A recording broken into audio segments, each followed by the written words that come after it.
મારું નામ અંકિતા છે. આજે હું તમને મારા અને મારા પતિના મેનેજરની ખૂબ જ આકર્ષક વાર્તા કહીશ. આ લગભગ 4 વર્ષ પહેલાંની વાત છે. મારા લગ્નને ફક્ત 2 વર્ષ થયા હતા. હું અને મારા પતિ અમારા ઘરે એકલા રહેતા હતા. હું દેખાવમાં ખૂબ જ સુંદર હતી. મારો રંગ દૂધથી પણ સફેદ હતો. આમ તો મારા પતિની ઊંચાઈ મારા કરતાં થોડી ઓછી હતી. અમારા ઘરની સ્થિતિ થોડી નબળી હતી. તેથી મારા પરિવારના સભ્યોએ મારા વહેલા લગ્ન કર્યા. મારા પતિ એક ખાનગી કંપનીમાં કામ કરતા હતા. મારા પતિ કરતાં હું દેખાવમાં શારીરિક રીતે ખૂબ મજબૂત હતી. પણ મારા પતિ થોડા નબળા હતા. તેની શારીરિક શક્તિ ઓછી હતી. તેથી તે મને એટલી આનંદિત કરી શકતા નહોતા જેટલું હું ઈચ્છતી હતી. આને કારણે અમારું બાળક પણ નહોતું. હવે આ બધું અમારી વચ્ચે કોઈક વખત જ થતું હતું. પરંતુ એવું કહેવામાં આવે છે કે જો કોઈ તરસ્યા વ્યક્તિને પાણી મળે તો તે ત્યાં જવાનો પ્રયાસ કરે છે. મને પણ એવું જ થાય. લગ્ન પહેલાં પણ મારે ઘણા બધા બોયફ્રેન્ડ હતા. તેથી મને તેની ટેવ પડી ગઈ. મને મારા પતિ તરફથી ખુશી મળી નહોતી. તેથી હું એવો પ્રેમના શોધમાં હતી જે મારી બધી જરૂરિયાતો પૂરી કરી શકે છે.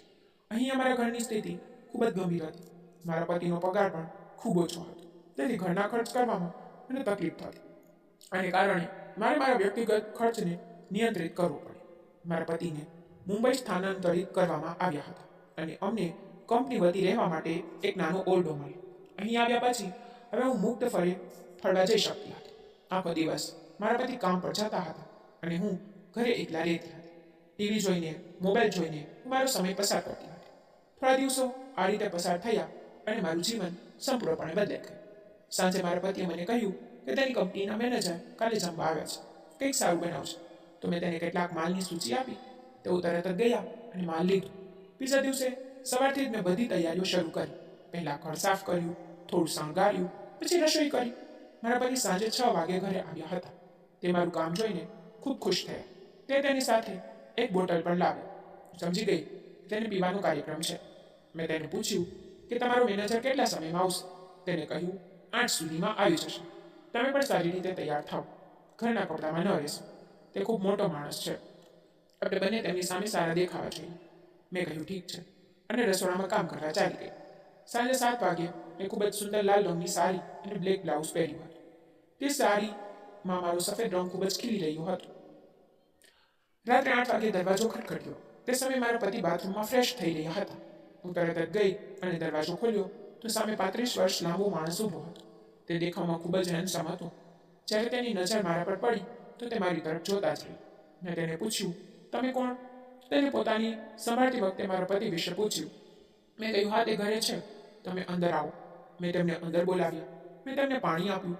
થોડા સમય પછી મારા પતિ પણ બહાર આવ્યા અને મને તેના મેનેજર સાથે ઓળખાણ આપી. મેનેજરનું નામ વિનોદ હતું. આ પછી હું રસોડામાં ગઈ અને તે બંનેએ વાત કરવાનું શરૂ કર્યું અને મેં રસોડામાં રસોઈ બનાવવાની તૈયારી શરૂ કરી. ત્યારે વિનોદે મને રસોડામાંથી સ્પષ્ટ રીતે દેખાતો હતો અને મને ફરી ફરી જોઈ રહ્યો હતો. હું મારા કામમાં વ્યસ્ત હતી. થોડા સમય પછી મારો પતિ અંદર આવ્યો અને સોડાના 2 ગ્લાસ લઈને બહાર ગયો. અહીં હું ખાવાનું બનાવતી હતી અને તે ખાવા પીવામાં વ્યસ્ત હતા. આમ વિનોદ વારંવાર મારી તરફ જોતો હતો. તે મને ઘણીવાર જોયા પછી હસતો હતો. હું પણ તેની તરફ જોતી હતી અને હસતા હસતા જવાબ આપતી હતી.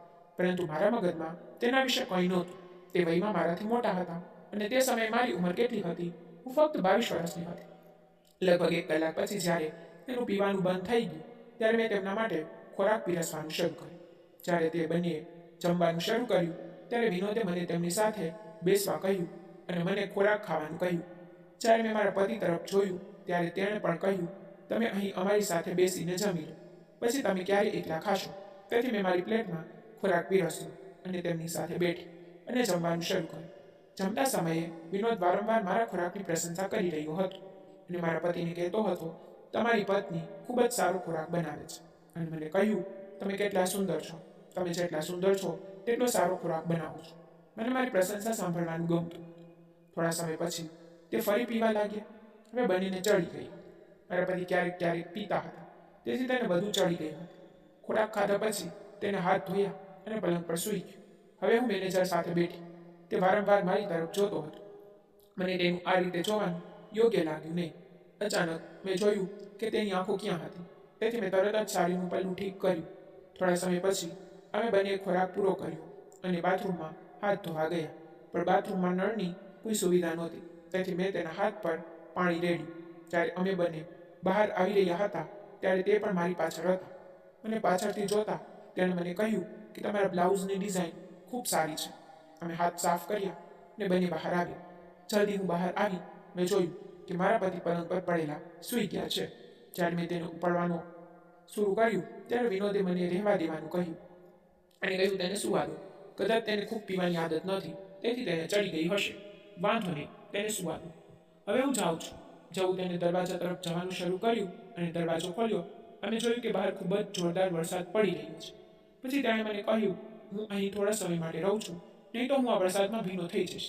મારા પતિ બહાર પલંગ પર ઊંઘમાં હતા ત્યાંથી હું વિનોદને મારા રૂમમાં લાવી. અમે બંને પલંગ પર બેઠા અને વાત કરવાનું શરૂ કર્યું. તેણે મને કહ્યું કે તમારા પતિ ખૂબ ખુશનસીબ છે કે તેને તમારા જેવી સુંદર પત્ની મળી. હું ઈચ્છું છું કે તમે મારી પત્ની હોત. મેં તરત જ કહ્યું, તમે શું કહો છો? તેને કહ્યું, તમે જે સાંભળ્યું? આ સાંભળીને મેં નીચે જોયું અને કહ્યું, સર, તમે શું બોલી રહ્યા છો? તે મારી શરમને સમજી ગયા અને તે મારી નજીક આવ્યા અને કહ્યું કે જો તમે મારી પત્ની હોત તો હું પોતાને ખૂબ નસીબદાર માનત.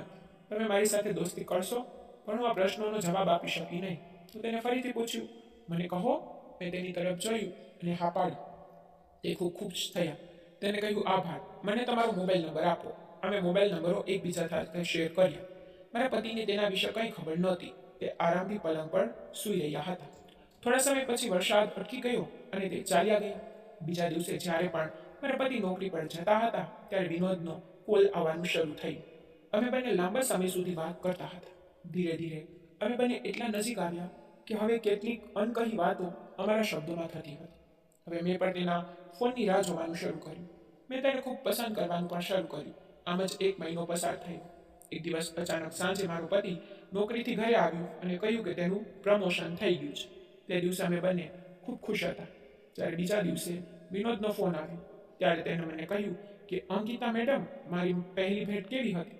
એટલું કહેતા હું સમજી ગઈ કે વિનોદનો મારા પતિના પ્રમોશનમાં હાથ છે. જેણે મારા પતિને પ્રોત્સાહન આપ્યું. હું ખુશ હતી અને મેં તેનો આભાર માનવાનું શરૂ કર્યું. મારા પતિનું પ્રમોશન થયું ત્યારથી તેને શહેરની બહાર જવાનું શરૂ કરી દીધું. મારી અને તેના મેનેજરની મિત્રતા આ રીતે ચાલી રહી હતી.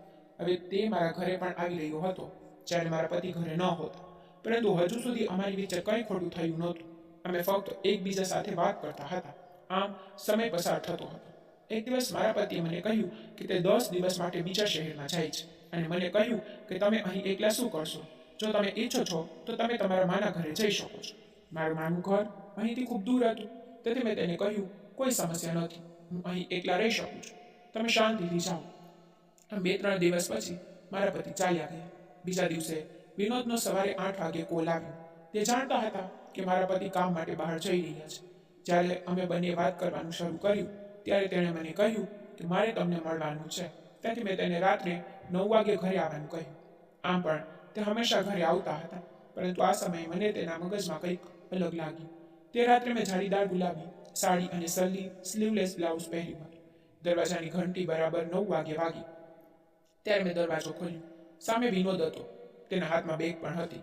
મેં તેને પૂછ્યું, આટલી મોટી બેગ? તો તેણે કહ્યું, મેં મારા ઘરે કહ્યું છે કે હું થોડા દિવસો કામ માટે બહાર જાઉં છું. ઓફિસમાં પણ 10 દિવસની રજા લઈ લીધી છે.